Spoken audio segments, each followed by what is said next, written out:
Swastiastu. Halo adik-adik, kembali lagi di channel YouTube Triton Denpasar bersama saya, salah satu tentor bahasa Indonesia di Triton Denpasar. Perkenalkan, nama saya Kak Suri. Pada kesempatan ini, saya akan berbagi informasi mengenai salah satu materi bahasa Indonesia, yaitu teks berita. Istilah berita tentu sudah tidak asing lagi di telinga kalian, bukan? Nah, berikut adalah ciri-ciri teks berita yang perlu kalian pahami. Ciri-ciri teks berita yaitu faktual, aktual, menarik atau unik, jelas, dan dapat dipertanggungjawabkan. Mengapa penting untuk mempelajari teks berita? Karena ini, dalam teks berita itu ada ciri-cirinya yang perlu kalian pahami ketika menjawab soal, agar tidak keliru. Oke, yang pertama ada faktual. Faktual ini berkaitan dengan fakta atau kenyataan. Jadi, dalam teks berita itu harus ada hal atau sesuatu yang memang benar-benar terjadi, sehingga dapat ditulis dalam sebuah teks berita. Selanjutnya, aktual. Aktual berarti terkini. Terkini artinya berita itu harus memang benar-benar terjadi dan sedang hangat-hangatnya dibicarakan di masyarakat atau memang baru-baru ini terjadi, gitu artinya aktual. Gitu ya adik-adik, mohon diingat. Oke, selanjutnya menarik dan unik. Ini kakak tulis di sini menarik dan unik. Mengapa dalam teks berita itu harus menarik dan unik? Misalkan dalam penulisan judul saja yang pertama. Itu perlu kalian pahami dan perhatikan. Ketika sudah menarik dan unik dalam sebuah teks berita, sehingga pembaca itu tentu akan tertarik untuk membaca teks berita beserta isinya tentunya. Selanjutnya jelas.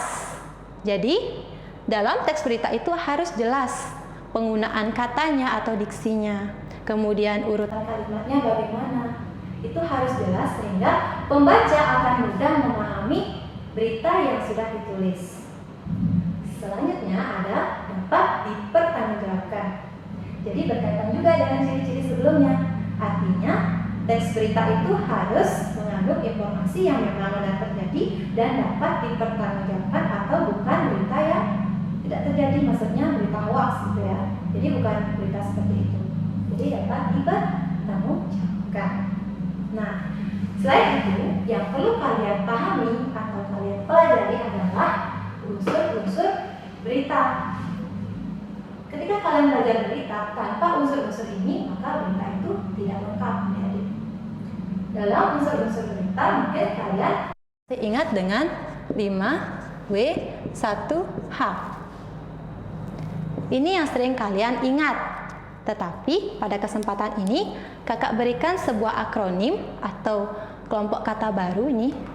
Maksudnya satu kata yang kakak tulis untuk memudahkan adik-adik mengingat unsur-unsur berita dalam bahasa Indonesia, yaitu adik simba. Adik simba yang terdiri atas apa, di mana, kapan, siapa, mengapa, dan bagaimana. Kalau dalam bahasa Inggris itu kan 5W1H. Ada what, ada kalau di mana, ada where, kalau kapan, ada when, siapa, who, kalau mengapa, why, kalau bagaimana, how. Gitu kalau dalam bahasa Inggris adik-adik. Dalam bahasa Indonesia ada apa, di mana, kapan, siapa, mengapa, dan bagaimana. Lalu apa sih fungsi dari masing-masing unsur berita ini dan mengapa perlu dalam teks berita itu ada unsur-unsur ini? Oke, yang pertama unsur apa. Unsur apa digunakan untuk menanyakan suatu hal atau menjawab pertanyaan apa. Jadi apa yang terjadi dalam berita tersebut. Selanjutnya, unsur berita di mana. Unsur di mana ini untuk menanyakan tempat. Tempat ini sama dengan lokasi adik-adik. Lokasi kejadian tersebut terjadi di mana? Ya, ini lokasi. Kemudian unsur berita kapan. Unsur berita berupa kapan ini untuk menanyakan waktu. Apakah terjadi di sore hari, malam hari, kemudian siang hari? Itu pertanyaan yang tepat digunakan adalah kapan. Kapan terjadinya? Gitu. Yang menunjukkan unsur kapan.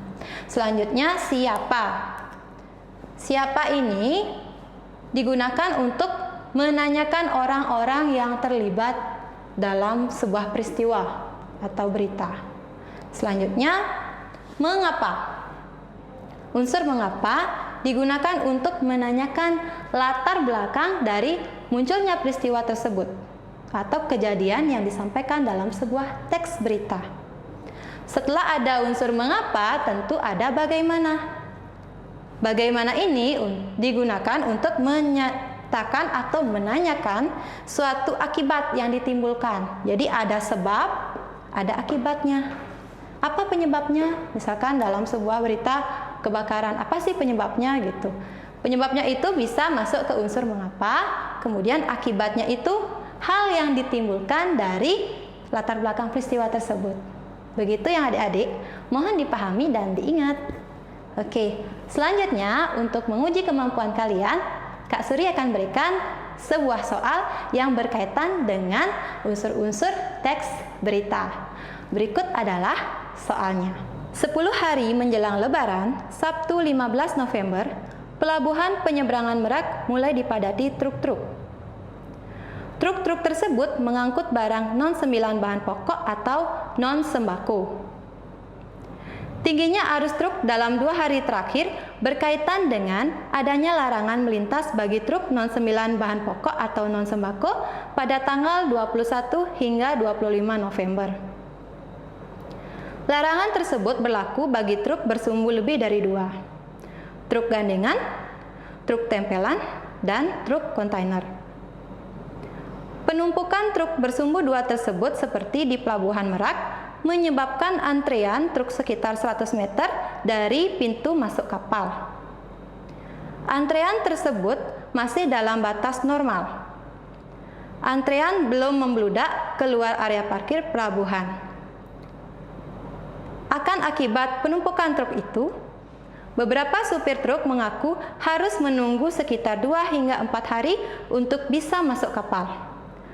Sumber Kompas dengan beberapa penyesuaian. Jadi, ini adalah soalnya yang perlu kalian pahami. Dari soal tersebut ditanyakan, peristiwa apa yang terjadi? Jadi berkaitan dengan unsur berita apa? Peristiwa apa yang terjadi? Di sini sudah kakak tulis pilihan jawaban yang bisa kalian pilih tentunya. Yang pertama, pilihan jawaban A. Padatnya Pelabuhan Merak. Yang kedua B, di Pelabuhan Penyeberangan Merak. Yang ketiga C, 10 hari menjelang Lebaran Sabtu 15 November. Yang keempat, adanya larangan melintas bagi truk. Yang option D ya, pilihan jawaban yang D. Kemudian pilihan jawaban E, proses tersebut menyebabkan antrean truk di pintu masuk kapal. Jadi, dari pilihan jawaban ini, yang manakah jawaban yang paling tepat? Oke, ini adalah jawaban yang tepat, adik-adik. Ya, mengapa? Ini padatnya Pelabuhan Merak mengacu pada unsur apa? Di Pelabuhan Penyeberangan Merak, di ini mengacu pada unsur apa? Unsur di mana ya? Karena tempat ya. Kemudian C, 10 hari menjelang Lebaran Sabtu 15 November. Ini mengacu pada unsur kapan. Adanya larangan melintas bagi truk. Ini kira-kira termasuk unsur yang mana adik-adik? Unsur mengapa, betul sekali. Unsur mengapa itu berarti penyebab terjadinya peristiwa atau latar belakang ya. Jadi ini termasuk mengapa. Kemudian yang terakhir yang E, proses tersebut menyebabkan antrean truk di pintu masuk kapal. Yang ini termasuk unsur berita bagaimana. Oke, sekian informasi yang dapat kakak sampaikan. Semoga bermanfaat. Sampai jumpa. Kakak tutup dengan Parama Santi.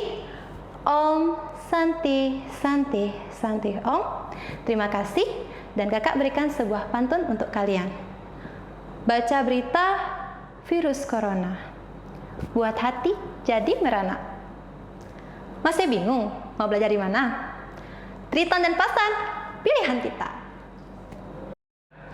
Oke adik-adik, jika kalian menyukai video dari kami, Triton dan Pasar, jangan lupa like, komen, dan subscribe video ini.